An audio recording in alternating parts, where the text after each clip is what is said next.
সুতা দিয়ে শুধু ডাব দিয়ে বানাইছে, ডাবটা দিয়ে কাটা বানাইছে, কাটা দিয়ে তারপরে এইটা বানাইছে, বানাইতো কাটতে কাটতে শুরু শুকাইয়া শুকায় তারপরে বানাইছে। কত কিছু বানানো যায়। সব কিছু বানানো, দাদা সরকারে কোনো জিনিস বাদ নাই বানায়।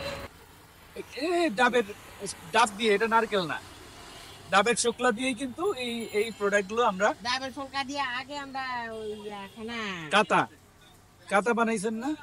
এই যে এটা দড়িটা, ডাবের দড়ি। তালের ডাগা আছে না, জি, তালের ডাগা সেচা সুন্দর করে বানাইয়া বানাইছে, দাহি ফুগা দুলা, হ্যাঁ, আবার জানি তাল পাতা দিয়া বিছুন বানানো যায়। সব জিনিস, কোনো জিনিস বাদ যায় রাইট, কোনো জিনিসই ফেলনা নয়। আমরা খালার সাথে কথা বলে বুঝলাম, দেখেন এই ধরনের দারুণ দারুণ জিনিস কিন্তু এই ফেলে দেয়া ডাব থেকে উৎপাদন করা সম্ভব। কিভাবে করব চলেন আরেকটা ভিডিওতে দেখাচ্ছি। আর নাই ভিডিও করব কেন, অভিনয় কি করা যায় ভাই এইভাবে?